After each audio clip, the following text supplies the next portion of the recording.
With the holidays right around the corner, let's check out some new PC builds. Howdy guys, Ponchato here, and welcome to the last monthly builds of 2018. In these videos, I show you the parts I'd use for building gaming PCs at various budgets, and this month we'll be looking at a $750 gaming PC and a $1,300 streaming and content creation build. To keep up with new prices and components, I put up a new video every month, so be sure to subscribe to stay up to date. Before we get to the builds, let's look at some PC industry news. One of the biggest changes in the PC gaming scene is the launch of Epic Games Store. Epic Games, the developer of Unreal Engine and Fortnite, is launching a game store to compete with others like Steam and EA's Origin. To entice game developers to jump ship to Epic Store, they're offering an extremely generous revenue split with 88% going to the devs, a significantly higher portion than stores like Steam. Epic has announced a fairly sizable number of titles either already available for purchase or available soon. I've heard a lot of whining from Steam fanboys about how this is just another launcher that's gonna fragment the market further, but what I actually see here is much more important than that.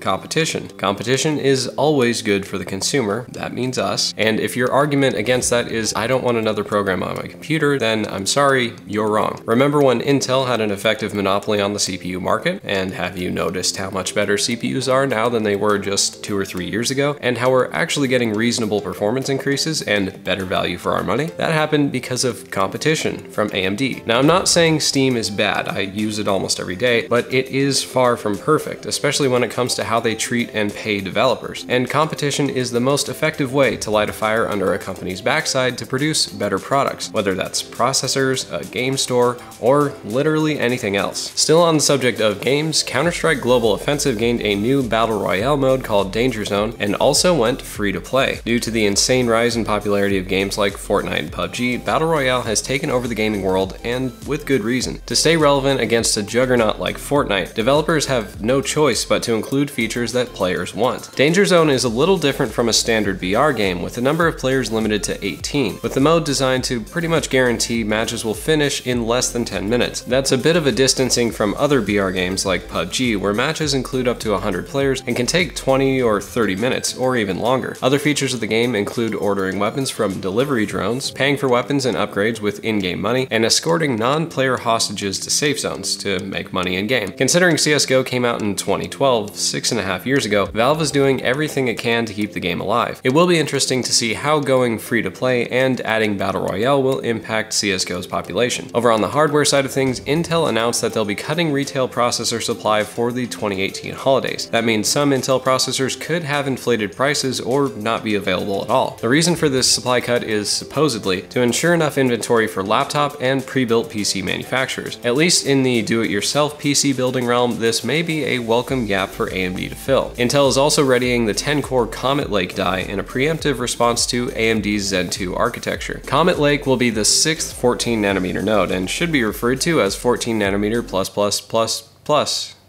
plus. That's 5 pluses. Did I say that right? Intel's next fabrication node, 10nm, is only projected to take off around the end of 2019, whereas AMD's Zen 2 is going to launch within the next month or two. The assumption here is that before AMD launches the consumer-level Zen 2 processors, Intel wants to reduce their impact by having Comet Lake processors available first. How effective another refresh of Skylake will be is anyone's guess, but we should find out in the first half of 2019. From Team Green, though NVIDIA has only released the higher-end RTX 2070, 2080, and 2080 Ti, we are getting the first leaked benchmarks of the mid-range RTX 2060. According to the Final Fantasy XV benchmark database, the RTX 2060 will be about 30% faster than the GTX 1060. Other than this leaked benchmark, we know very little about the 2060 because NVIDIA has yet to officially announce it. To be clear though, this 30% improvement should be taken with a grain of salt. The 2060 used for the Final Fantasy benchmark is probably an engineering sample which will very likely be tuned differently than the final retail RTX 2060. And as usual, we'll talk about DRAM price fixing. The Chinese State Administration for Market Regulation has been conducting their investigation of the largest DRAM producers, specifically looking into market manipulation and price fixing between the three giants. Apparently, this state administration has found massive evidence against Samsung, Hynix, and Micron for price fixing. And if you're doubtful because this was carried out by a Chinese government institution, bear in mind that these companies were also the target of a price fixing suit in the US earlier this year. Beyond that, this isn't even the first time allegations of price fixing have hit these companies. Back in 2005, the US Department of Justice, and in 2010, the European Commission fined DRAM manufacturers for exactly what they're being accused of now: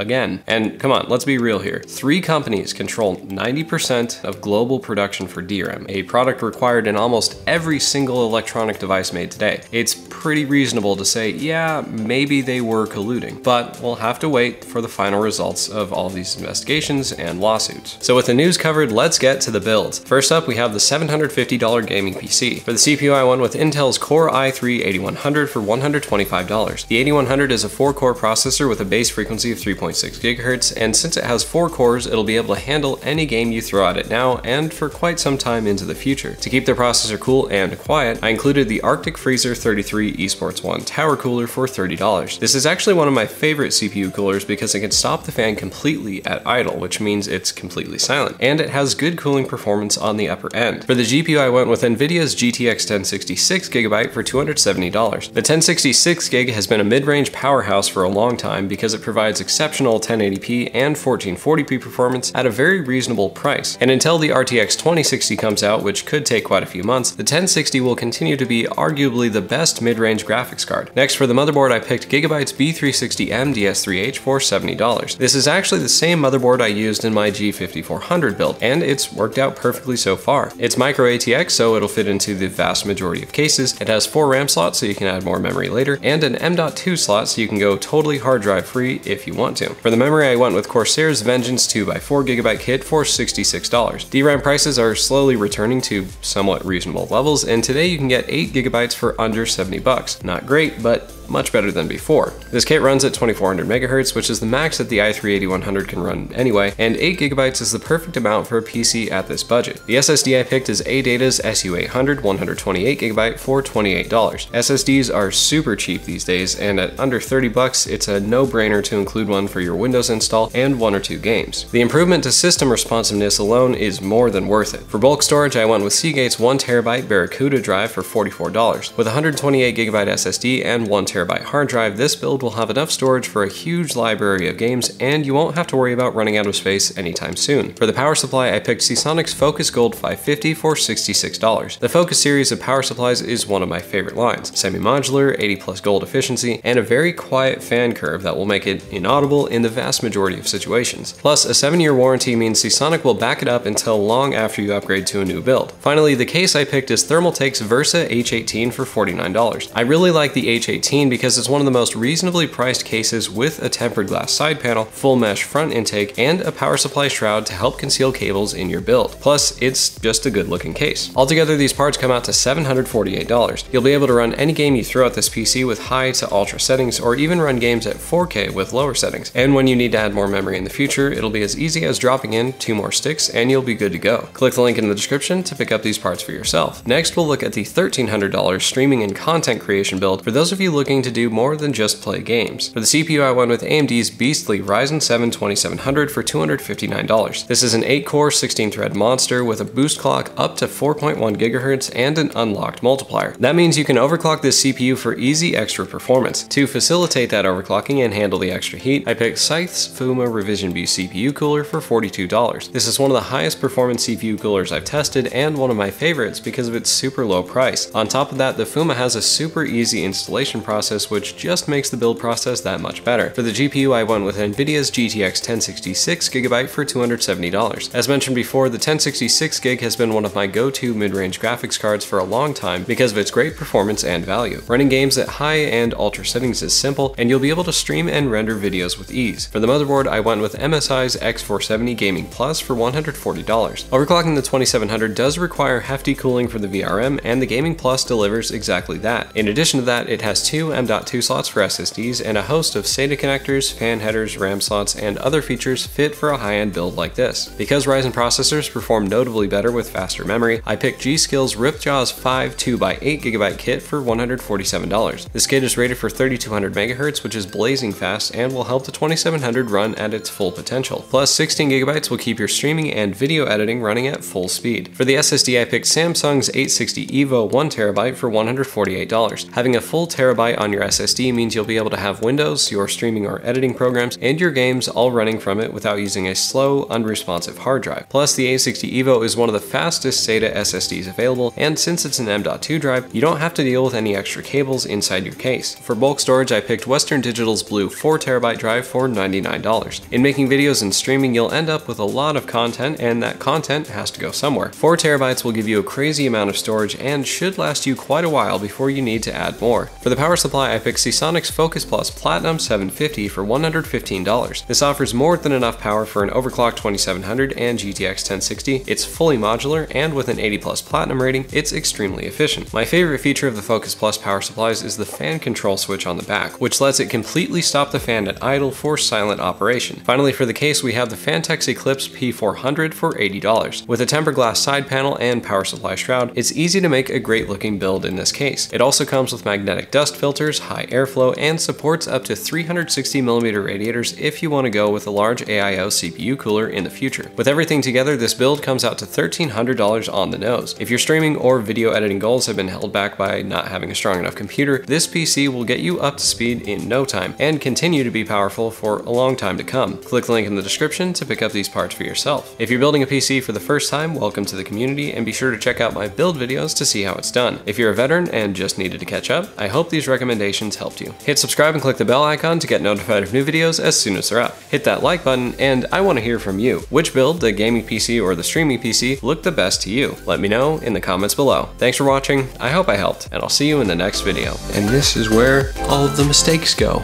Bye. 4 terabytes. It keeps bothering me, and I don't like that. Can't put that in the video. I can't talk that fast. It's hard. My face. Blah. Well, that's all for now. I can't handle any more of this. I need to go.